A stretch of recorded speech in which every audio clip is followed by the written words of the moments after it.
En esta... Ya, ahí se está grabando.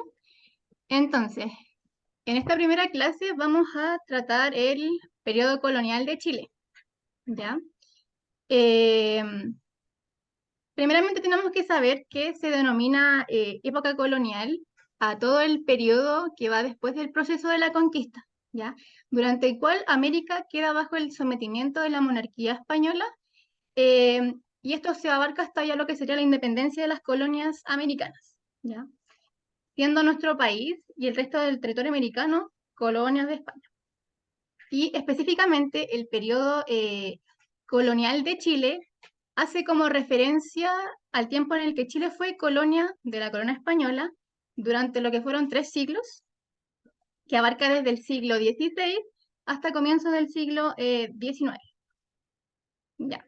Es importante que conozcamos un poco sobre los conceptos que engloban todo este proceso, eh, partiendo por lo que sería la colonización como tal, que lo hemos escuchado mil veces yo creo, que es el proceso de ocupación por parte de un Estado extranjero, en este caso lo que sería España, a un territorio alejado de sus fronteras, lo que fue América, para poder explotar de manera administrativa, militar y económica todo el territorio. Por otra parte, tenemos lo que se denomina como colonialismo, que es ya como tal el sistema de dominación por parte de lo que sería España, ¿ya? Por medio de como mecanismos de políticos, militares, entre otros, ¿ya? Entonces, colonización, el proceso, o sea, llega España a los territorios de América y mediante el uso de la fuerza van conquistando estos territorios, explotándolos, etcétera, ¿ya? Y el colonialismo es el sistema que se instaura después. O sea, cuando ya se como integran instituciones y ese tipo de cosas, ¿ya? Y finalmente tendríamos la colonia, que la colonia es el territorio específico que está dominado y va a ser administrado por este país extranjero, el cual posee, como ya dijimos, un gran poder. em, y también significa como la transformación de este territorio, ¿ya? Porque se van a implementar estructuras sociales, políticas, culturales y económicas de lo que sería la metrópolis de origen, o sea, España. No sé si quedó claro la diferenciación, para que me avisen.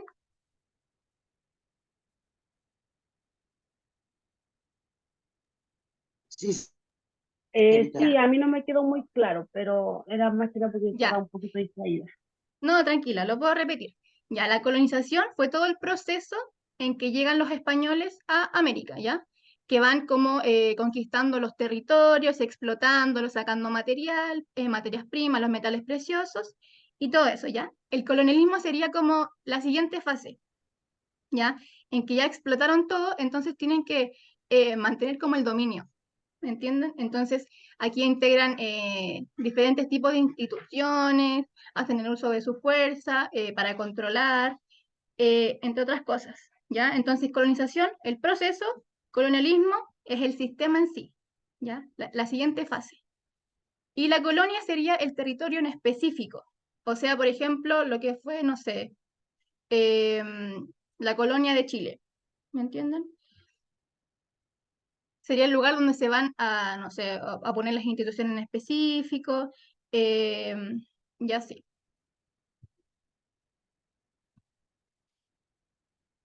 Ya.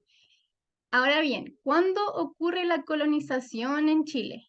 El periodo colonial en Chile, esperemos un poquito que me molesta el chat. Ay.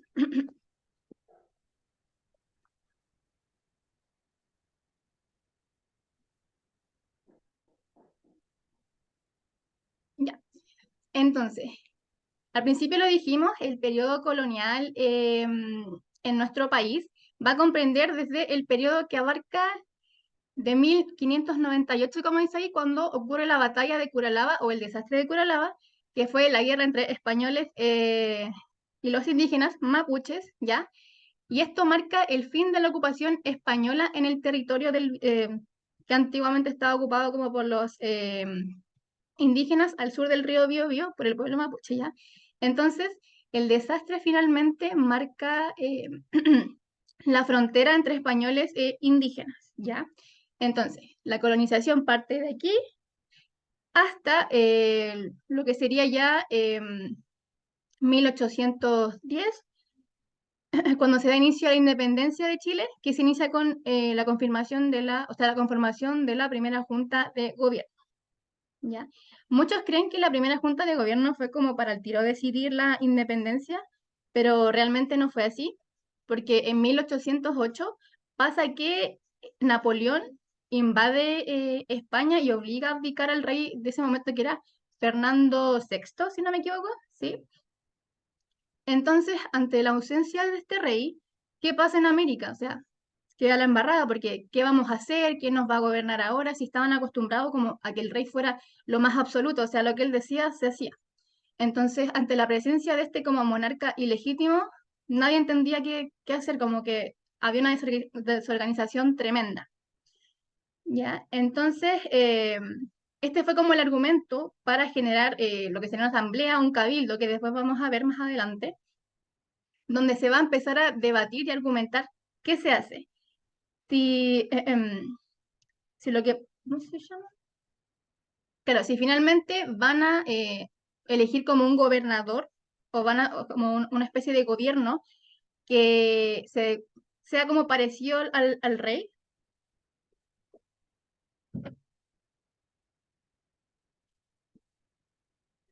claro, o si finalmente van a crear como un gobierno autónomo y tomar sus propias decisiones y van a tener este gobierno autónomo hasta que vuelva algún rey, etcétera. Obviamente se decidieron por la segunda opción y se da como inicio al proceso de independencia. ¿Ya? Aquí yo les dejé una línea del tiempo que retrata muy bien todo el proceso para que veamos el periodo prehispánico de 1492 cuando llegan los españoles hasta 1536. Después viene la conquista de Chile como tal hasta 1598 y de 1598 hasta 1810, claro, es el periodo colonial, ¿ya? Porque después viene el proceso de independencia que ahora no vamos a ver.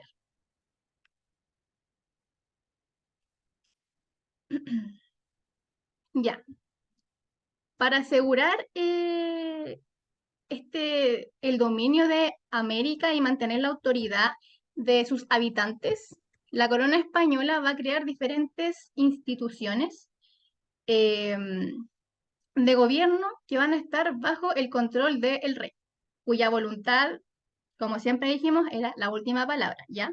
Algunas de estas instituciones estaban establecidas en España y otras estaban en América, ¿ya? Yo aquí les dejé una imagen que lo resume bastante bien, ¿ya? Dentro de las instituciones en España vamos a encontrar la Casa de Contratación y el Consejo de Indias, y en América va a ser los virreyes, los gobernadores o capitanes generales, la Real Audiencia y finalmente los cabildos. Los vamos a ir viendo uno por uno. Ya. Entonces, primeramente las instituciones de España. Tenemos al rey, quien, como ya hemos repetido, es la máxima autoridad, él dictaba las leyes y gobernaba el nuevo continente mediante las autoridades designadas, ¿ya? Que serían los virreyes, los gobernantes, etcétera. Los reyes nunca llegaron a América, ¿ya? Jamás pisaron América. De hecho, esto fue como un argumento clave al momento de comenzar la independencia en las distintas colonias de América, porque se preguntaban, ¿cómo es posible que seamos gobernados por alguien que no hemos visto nunca? O sea, que nunca ha venido al territorio, que nunca, no sé, era como muy extraño.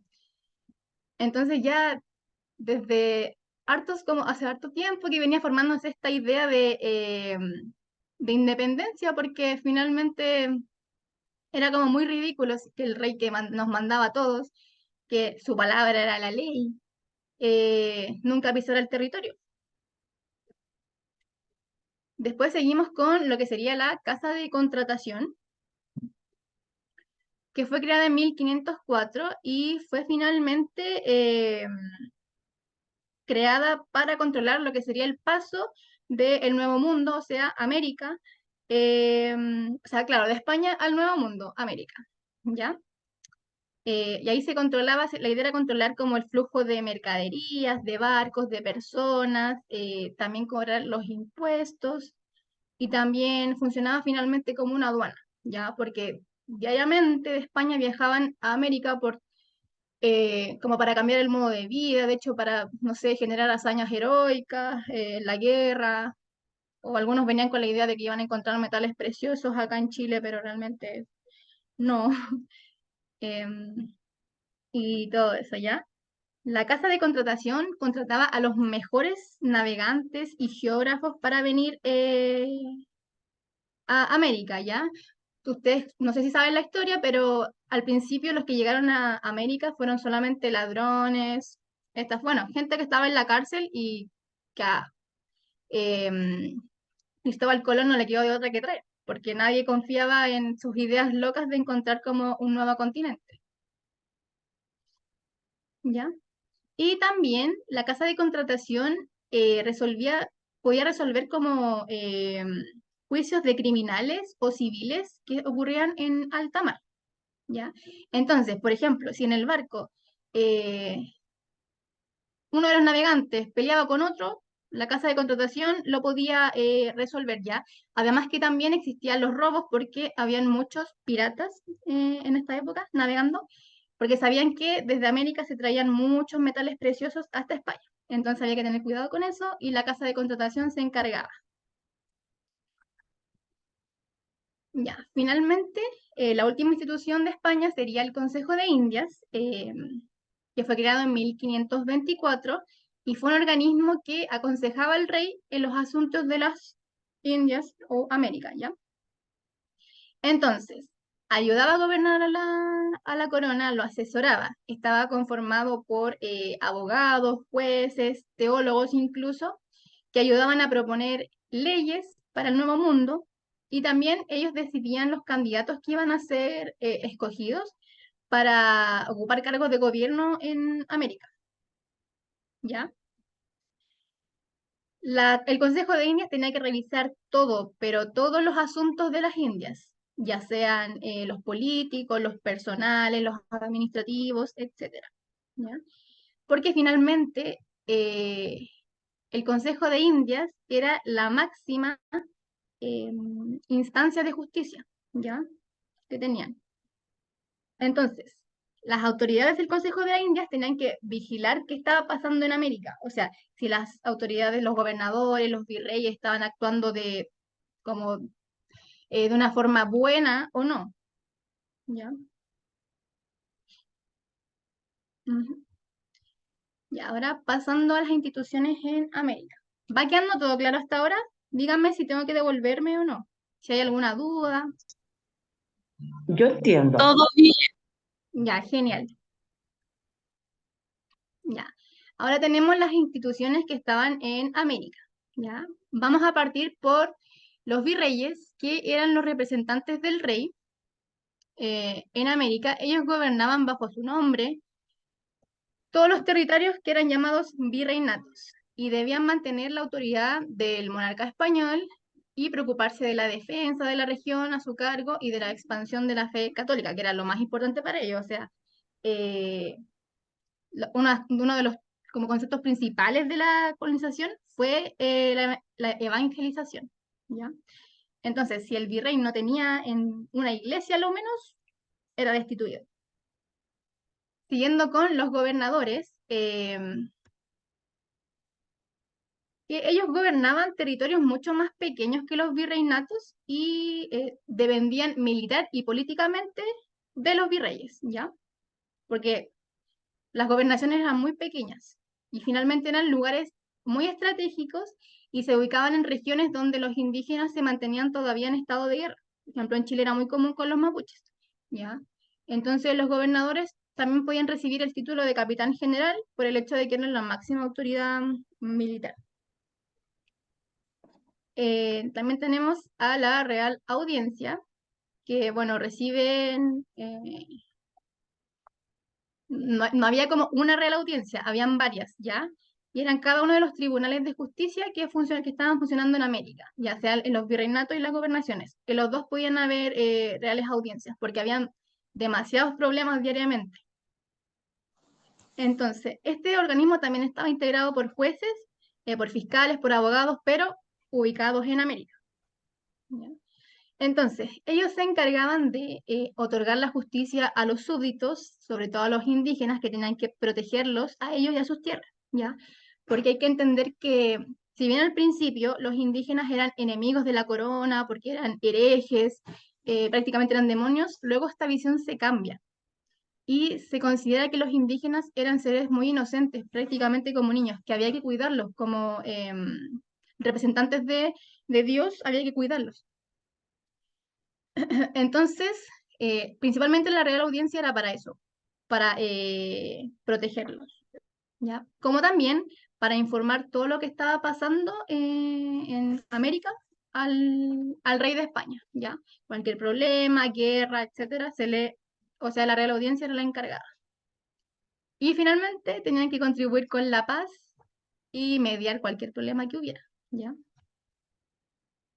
Y por último, vamos a tener el cabildo, que existía un cabildo en cada ciudad y era la única institución que era elegida por los vecinos. Los vecinos, al hablar de vecinos, estamos hablando de personas que tenían tierra dentro de la ciudad, ¿ya? Por lo tanto, solamente eran vecinos los aristócratas y el sector predominante de la época. Entonces, los cabildos, que eran prácticamente asambleas, se recogían todas las inquietudes, se hacían debates, si había un problema se solucionaban entre todos, bueno, dejando de lado todo el resto de población que no era bien vista. O sea,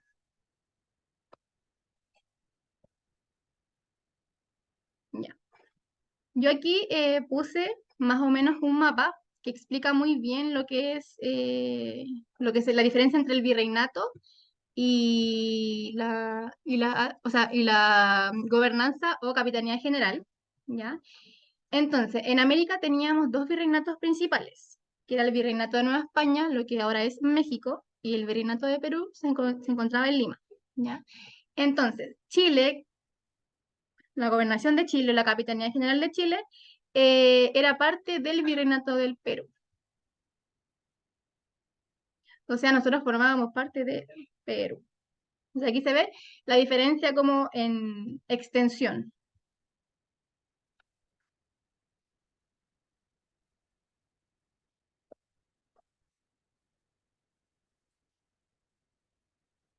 Ahora sí vamos a ver lo que sería la sociedad colonial, eh, que en el periodo colonial se fueron forjando los primeros rasgos que comenzaban a conformar lo que sería ya nuestra identidad actual incluso. Y esto dio paso a una sociedad que comenzaba a ordenarse tanto en el aspecto político, como económico, como social y cultural. ¿Ya? Yo aquí le puse, bueno, la sociedad de la época colonial en Chile era estratificada, rígida y jerárquica. ¿Qué quiere decir? Estratificada, que estaba dividida en grupos, rígida porque estos grupos estaban cerrados, ¿ya? Y jerárquica porque habían grupos más importantes que otros, ¿ya? Y bueno, la sociedad colonial era estamental, que se le llama. Entonces está dividida en estamentos, que algunos están arriba, más abajo, y así.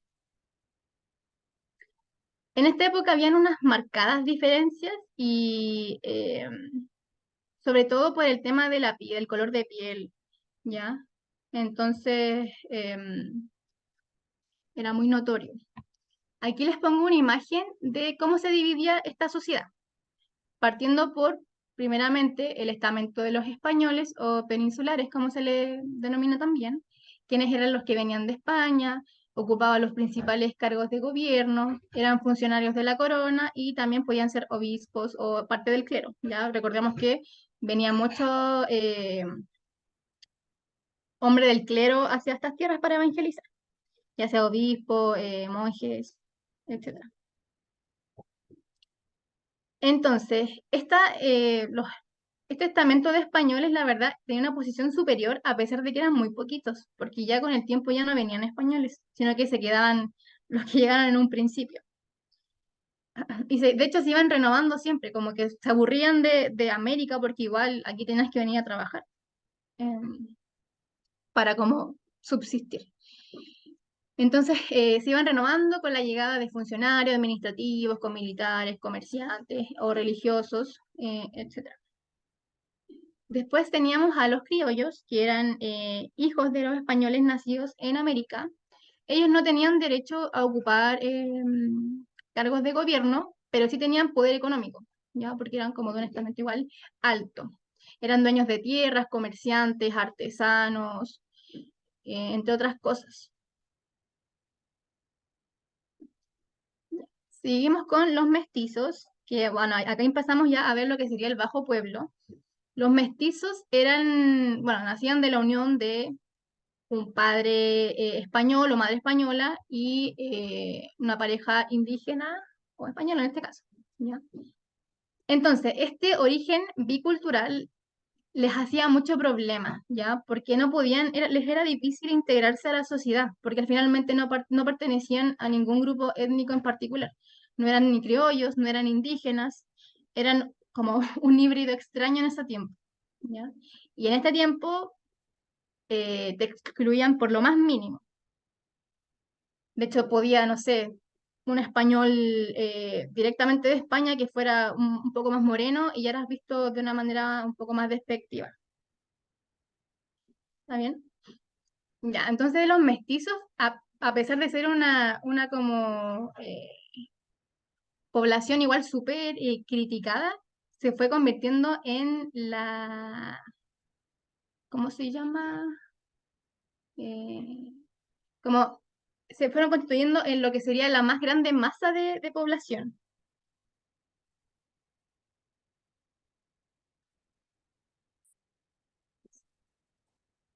Y de hecho muchos de ellos como que estaban constantemente buscando trabajo y no poseían nunca un estable debido a esto, como debido a la diferencia que se le hacía.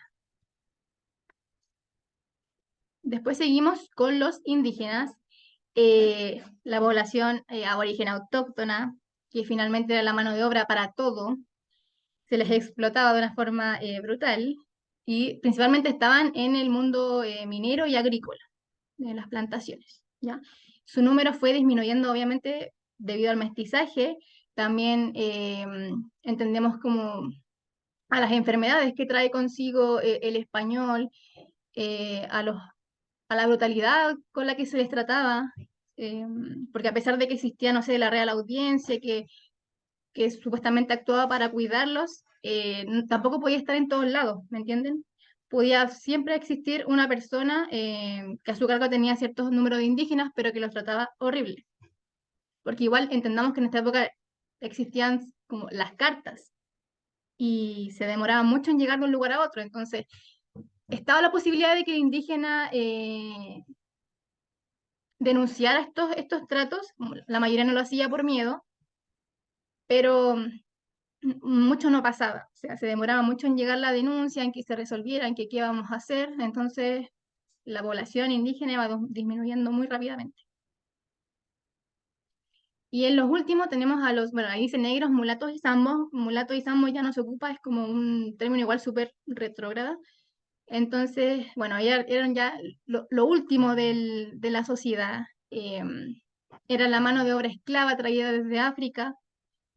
En su mayoría las mujeres, por ejemplo, esclavas se encargaban de las labores domésticas, cuidar a los hijos de los criollos, de los españoles, las tareas, no sé, el planchado, panaderas. Ellas igual estaban muy presentes.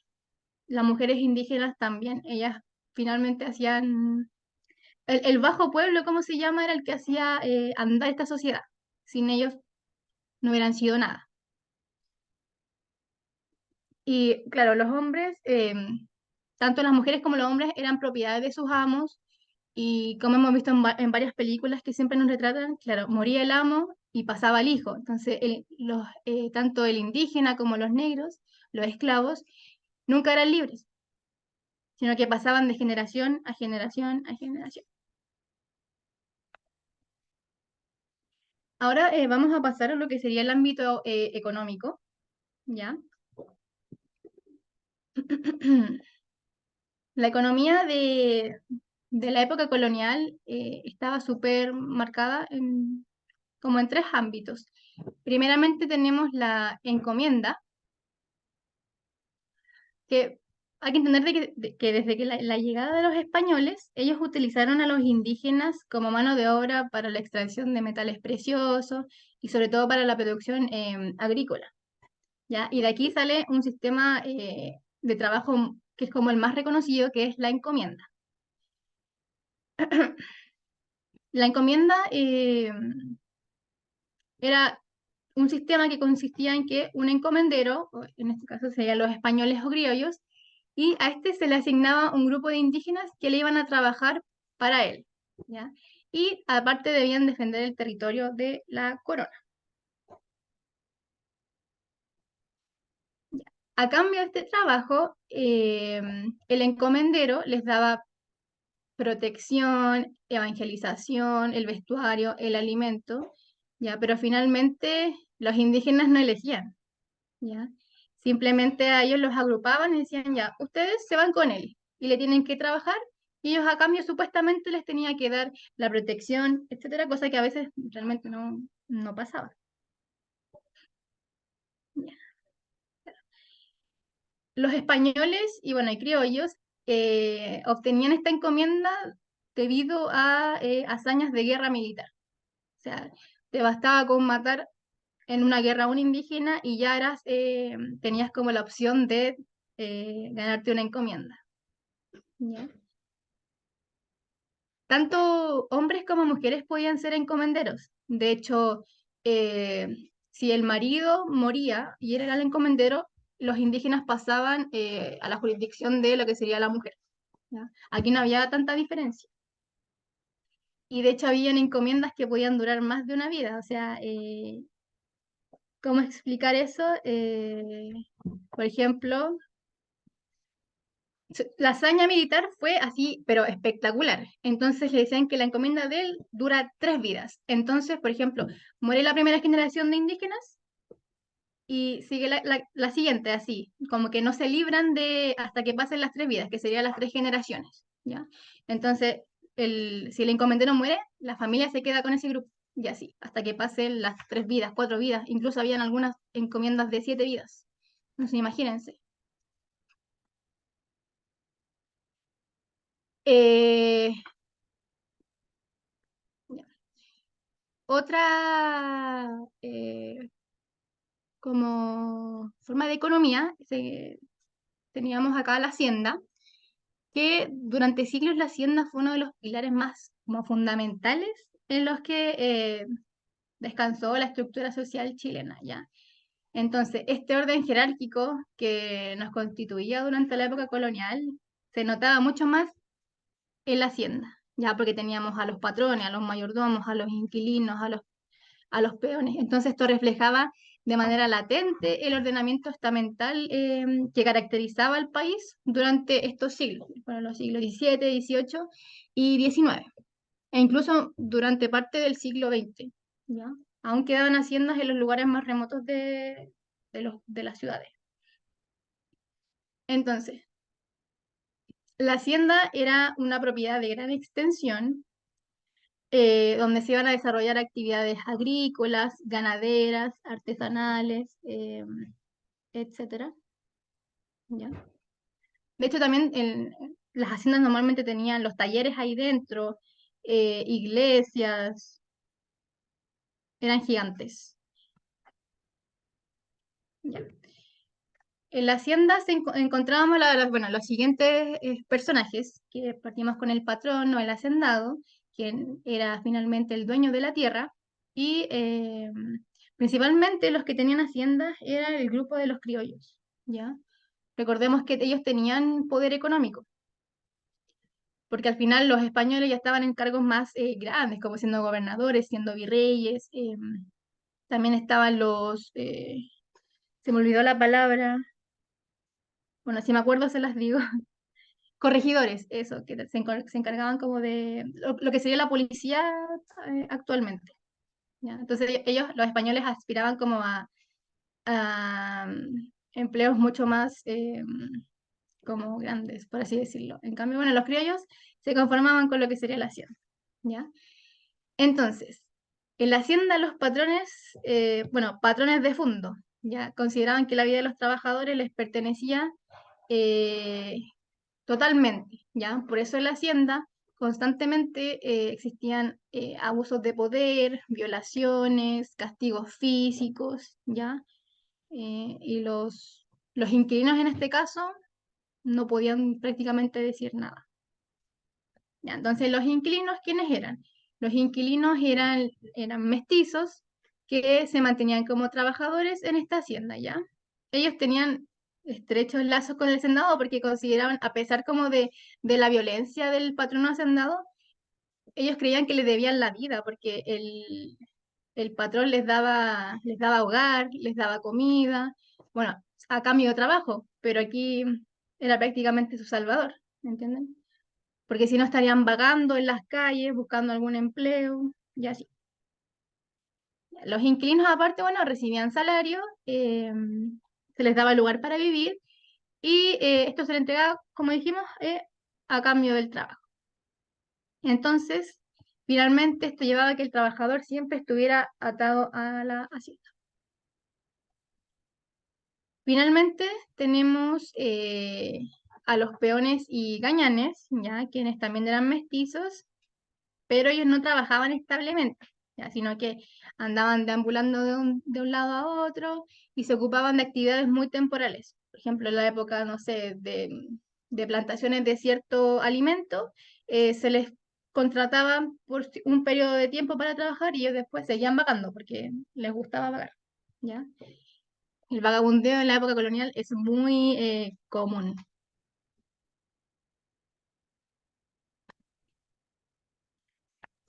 Y ahora bien, Eso era como temporeros. claro, lo que podía hacer actualmente como los temporeros. Bueno, De hecho, el gañán está como, se le decía el flojo. Si te decían sí, gañán era un insulto. ya, ya, ya.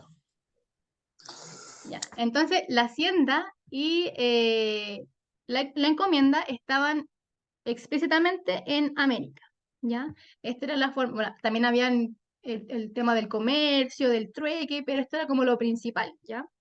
Y lo que le van a preguntar a ustedes en la prueba final. ¿Y qué pasaba en España o en Europa y el resto del mundo en temas de economía? Es que estamos en la época del mercantilismo, ¿ya? ¿Qué es el mercantilismo? Bueno, en el siglo XVI, el mercantilismo fue el sistema económico que adoptó la corona española, que fomentó la minería porque el mercantilismo apoyaba la idea de que el país era más rico teniendo, mientras más metales preciosos podía acumular, ¿ya? Y esto fue obviamente influenciado por el colonialismo y la gran cantidad de metales preciosos que se encontraron aquí en las Américas. Bueno, en Chile no tanto, la verdad. Chile, de hecho, se decía que Chile, la riqueza de Chile siempre había sido el paisaje, nada más que eso. En las cartas de Diego de Almagro se puede encontrar eso. Entonces, entonces eso, la idea del mercantilismo era apropiarse, explotarte los territorios, sacar metales preciosos, oro, plata, el cobre, etcétera, para poder enriquecer a la metrópoli, a España. Lo demás no importaba. Por eso es que se crean numerosos lavaderos de oro para poder fabricar monedas, vasijas, joyas, los cañones que se ocupaban para la guerra, las campanas y los utensilios domésticos.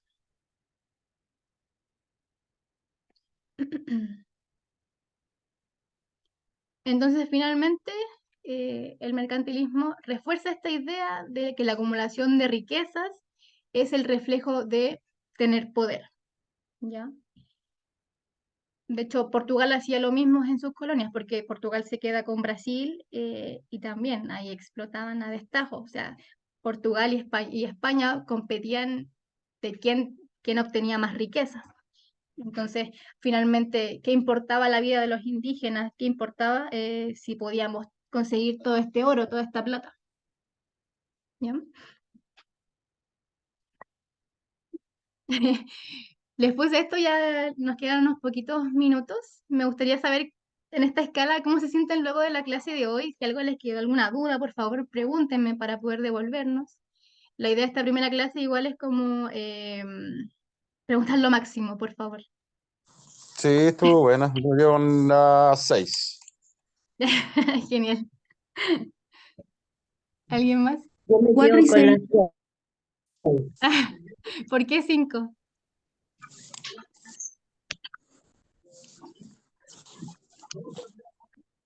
Tiene garetuto.